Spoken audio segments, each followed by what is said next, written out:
आज चौथ्यांदा बैठक रद्द झाली। सकाळी 5 वाजता इथून निघून मुंबईच्या वेशीवर जाऊन धडकलो होतो। तेवढ्यात अर्जुन भाऊंचा फोन आला की माझ्या परिवारात अशी दुःखद घटना घडली, मला गेलं पाहिजे। ते पुऱ्या महाराष्ट्राला कळून चुकलंय। मित्र म्हणायचं, मित्राला अडचणीत आणायचं की शिंदे साहेबांना रोखलं जातंय, त्यांच्या खात्यात हस्तक्षेप सुरू झालाय। गेलं नाही। मला यापूर्वी इथून बदलून गेलेल्या अधिकाऱ्यांनी बऱ्याचदा विचारलं की तुम्ही हे सगळं आंदोलन करताय, तुमच्या मागण्या आमच्या हातातल्या नाही। पण जर शिंदे साहेबांच्या बैठकीचं इतिवृत्त आलं तर बरेच काही गोष्टी स्पष्ट होतील।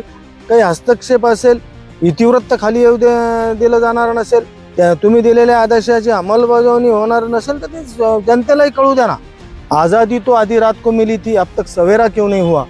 आम्ही अजूनही पारतंत्र्यात आहेत का असं वाटतं। 2 दिवसात काही सकारात्मक निर्णय झाला नाही तर येणाऱ्या 15 ऑगस्टला वेगळा काही निर्णय घेऊ, हे या निमित्तानं सांगतो।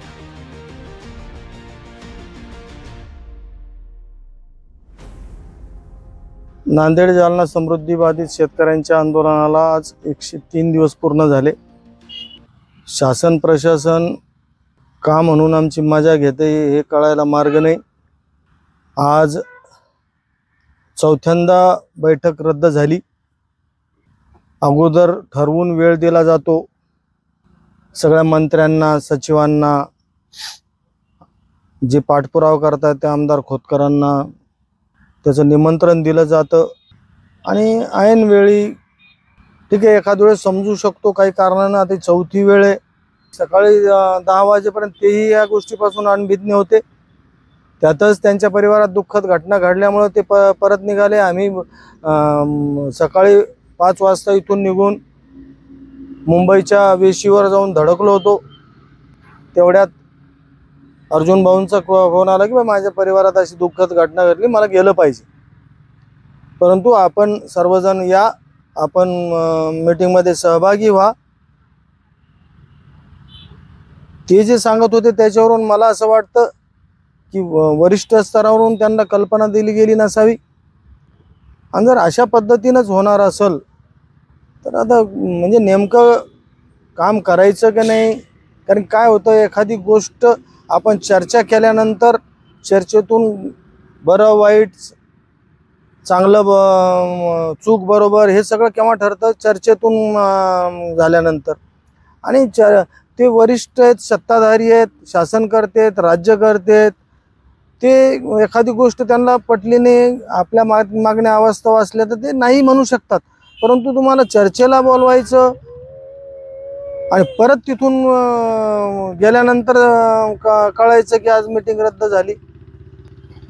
आम्ही अगोदरच परेशान आहे। मी मागे सांगितलं की आमचा खिसा फाटलाय, नशीब तर फाटलं।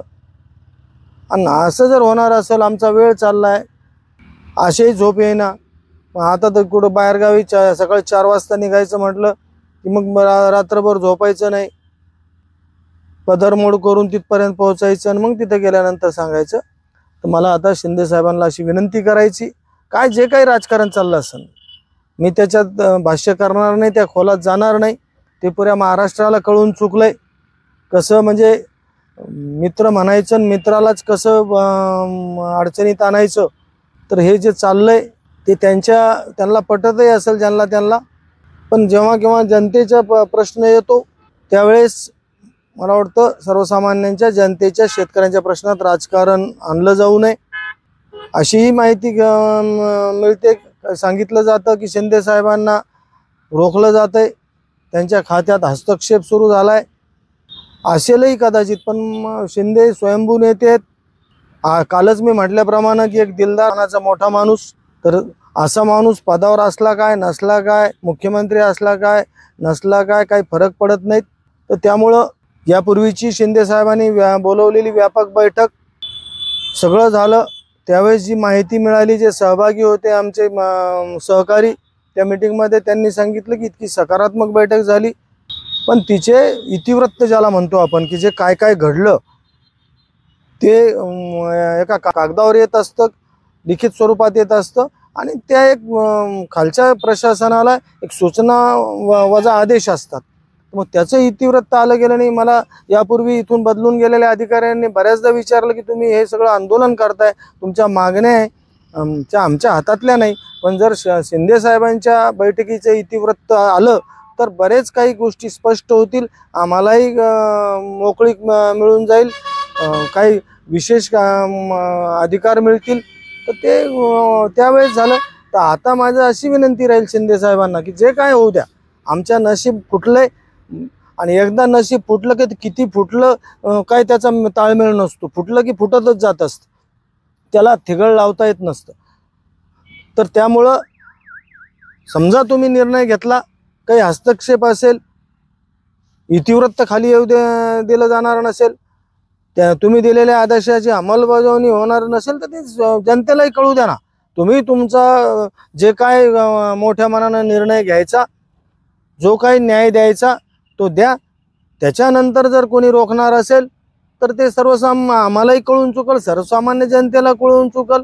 आणि आणखी एक या निमित्तानं सांगतो की आज 12 तारीख, स्वातंत्र्य जसं आपल्याला याच्यात मिळालं होतं, आज़ादी तो आधी रात को मिली थी, अब तक सवेरा क्यों नहीं हुआ, अशी पद्धत आमच्या बाबतीत होताना दिसते. आम्ही अजूनही पारतंत्र्यात आहेत का असं वाटतं. त्यामुळं जो काय निर्णय घ्यायचा तो घ्या. परवा हे सांगायचं कारण पारतंत्र्याचं स्वातंत्र्याचं कारण की स्वतंत्र दिवस आलाय, 15 ऑगस्ट आलेला आहे. त्या दिवशी आपल्या वीर जवानांचं स्मरण करणं, देशाच्या प्रती निष्ठा व्यक्त करण्याचा वेळ आहे. परंतु आता आम्ही उपाशी मनानं खिन्न झालेलो आहोत, खिसा फाटलेला, नशीब फाटलेलं. 2 दिवसात काही सकारात्मक निर्णय झाला नाही तर येणाऱ्या 15 ऑगस्टला वेगळा काही निर्णय घेऊ हे या निमित्तानं सांगतो.